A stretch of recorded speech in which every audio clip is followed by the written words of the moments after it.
Happy Monday evening. We are 9 days out from football time in Tennessee. This is Frank Rock. This is the House of Orange Sports channel. I'm going to get this thing started today. The position that Tennessee's success is ultimately going to ride on this season, it's the quarterbacks. It is the quarterbacks. All the hype, all we're looking at, Nico Iamaleava, it's his time. It's his time to shine. It is his show. So let's talk a little bit about him. Let's talk about who's behind him. Let's talk about where this offense was last year. Of course, the team goes 9-4 last year with Joe Milton at the helm. Last year, Joe Milton his rating was 147.26 in 12 games played. He threw for 20 touchdowns, 5 interceptions, just below 65% passing, averaged 234.42 yards per game. Now, I'll be honest, you look at those numbers and they're not that bad, but we saw just the different games. And, Milton had his moments. He definitely had his moments of good last year. He had his moments of bad as well. I think the Texas A&M game, he threw for 100 yards in that game. The Florida game was bad. The Austin Peay game. And there were some times too, I didn't think the wide receivers helped him out a whole lot. Of course, I'll preview the wide receivers later on, and it's a unit I'm excited about this year with the talent returning. Last year, something that wasn't factored in, a lot of receivers had to be replaced. A lot of production was replaced, but Joe Milton's gone. Who's coming back? Nico Iamaleava, Gaston Moore, Navy Schuler. Those guys are returning. Of course, Moore, Schuler, walk-ons this year. And then you add to the fold currently Jake Merklinger for the future. Now you're looking potentially Nico, Jake Merklinger, Navy Schuler. I think he's still got a little bit of eligibility left. Of course, he's going to be kind of your walk-on guy's backup. And then you're adding George McIntyre to the equation next season. And then, if things continue trending like they have, it appears that Tennessee will be adding Faison Brandon as well. Keep seeing something here in this, but there's what it was. But this Tennessee room is becoming a quarterback factory. You saw it with Hendon Hooker coming in. Of course, they started with Joe Milton in this era, went to Hendon Hooker after the injury, and he had 2 brilliant years at Tennessee. Really helped transition this program to what had been basically a laughing stock at the quarterback, put it back on the map. Milton, let's put it this way, Milton was better than what we had seen prior to Hooker. I will say that.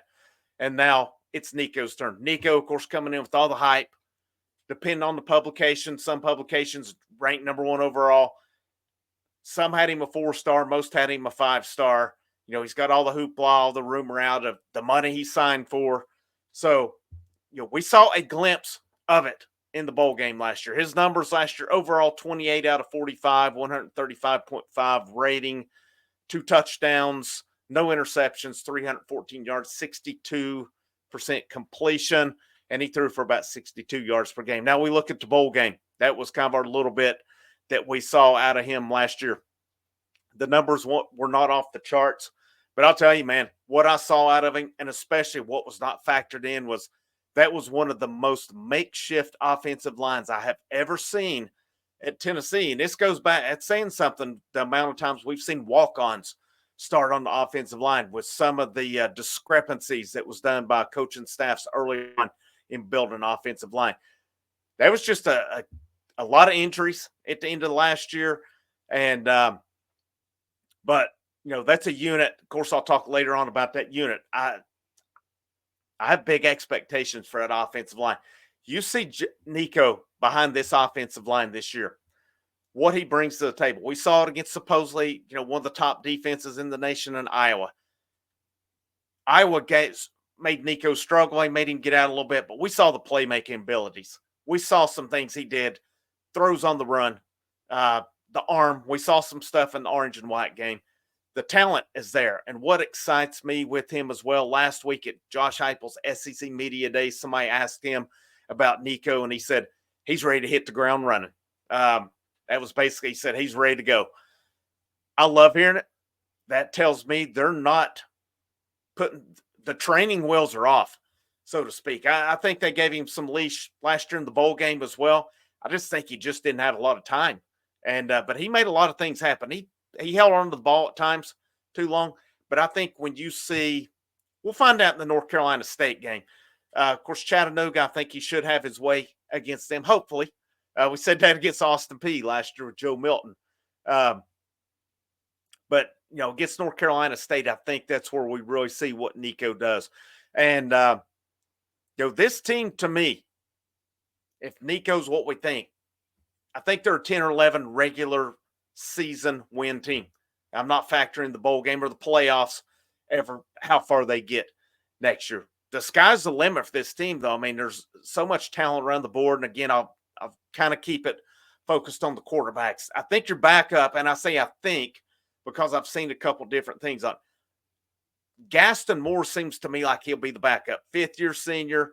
He came from with Josh Heupel from Central Florida. He's a walk-on. But I'll be honest, man, I think if it comes down to him having to play a little bit, I would feel comfortable with him. I'm not saying I put him on a Nico level, a Hendon Hooker level, or anything like that. But I'm saying I think he's a guy who could come in and be solid. The little bit we've seen of him, just in mop-up duty, orange and white game, he's a guy who can get rid of the ball quick. He makes good decisions, and he throws a pretty good ball. I think he'll come in, and especially as long as he's been in the system, he knows the system backward and forward. I think he could come in and be a very, very admirable backup. We look at Jake Merklinger. Our little bit we've saw or seen out of him was in the orange and white game.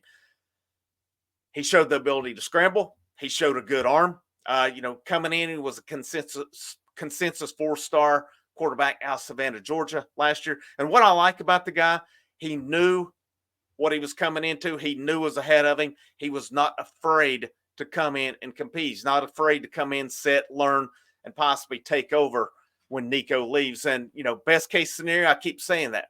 For Nico, for Tennessee, for everyone, he starts this year, he starts next year, he's top 10 pick, top 10, top 15 pick off to it. I think that's the best case scenario. Now, you want your best players here as long as possible. Don't get me wrong. But sometimes with this, just like this year, we need James Pierce to live up to his billing and be that top 5, top 10 draft pick.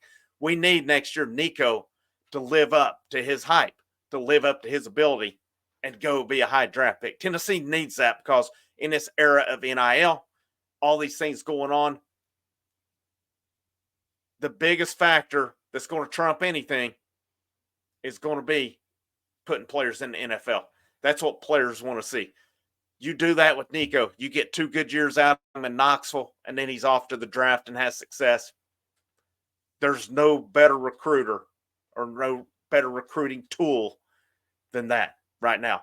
And let's put it where it is. This season is going to depend a lot on what does Nico do.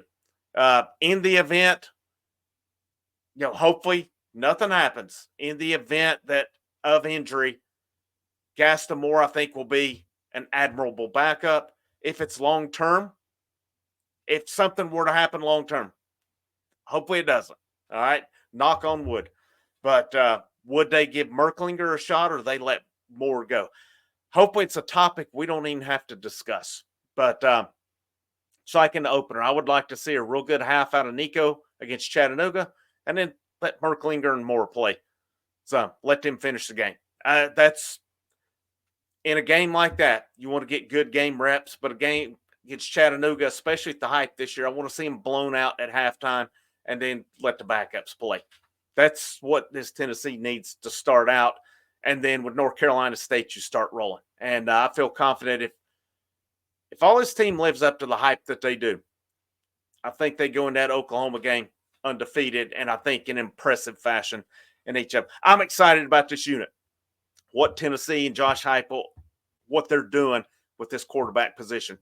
There's plenty of talent on campus. There's more talent coming, and there's potentially even more talent than that coming. As they've got it rolling, they need to finish it off with Faison Brandon, which it seems like they have a good shot at it. But, like anything, you'll have to number one, fend off Alabama. Number two, it's going to be over a whole year before they can sign unless some kind of change happens with the signing window. So you're going to have to continue recruiting, continue to keep him in the fold at that point. But if you're a Tennessee fan and you look at this position, how can you not be excited about it with what's on campus and what's coming behind these guys as well? We went through some really tough years at the quarterback spot in Knoxville. I don't foresee, and last year was kind of tough. Let's make no mistake about it. There was a lot of disagreement. I'll be honest. I had a lot of disagreement about how that quarterback spot was handled last year. I didn't understand not turning it over to Nico, and Austin Peay, Florida games. Again, that's why I'm sitting here talking about it and not there. I would turn it over to Nico, see what he could do at that point. But I'm not at practices. I'm not seeing all those things either. I know this coaching staff, they do trust their veterans a lot. And I would think for a young guy to play, they're going to have a very full grasp. I don't know what the grasp of the playbook. I don't know what was holding back. But I know with Nico, you look at him now, he's put on the weight. He's put in the work. It's his job. He's known it this whole offseason. They say he's approached it. Just hearing the guys talk about him last week at SEC Media Days and how he's, Josh Heupel talked about it, Cooper Mays talked about it, Keenan Pilley talked about it, Omari Thomas, they all talked about it, said this guy, he's earned the respect. Cooper Mays talked about how Nico goes out to dinner with these offensive line guys. He's coming in not resting on his laurels. He's not coming in resting on he was a high-ranked prospect. He come in to earn respect. He's come in, put the work in. This dude's going to do big things in Knoxville. Sky's the limit for him.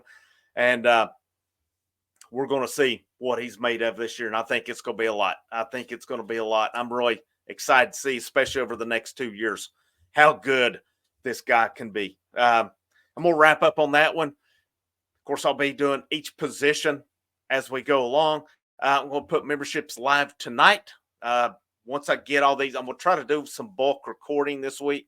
So once I get all those recorded, if you are a membership in that upper tier, you will get all these early. And we'll roll on from there. Thank you for your support. If you like the content, hit the thumbs up. The biggest thing for me is share it out. Get that word of mouth out. If you haven't subscribed, make sure you hit that subscribe. If you want to say thanks, there's the super thanks in the bottom right corner. And then, like I said, memberships, they are coming. I'll have a post on that later on after they're posted. My name's Frank Rock. This is the House of Orange Sports Channel. Have a great rest of your evening. And last but most certainly not least, go Vols.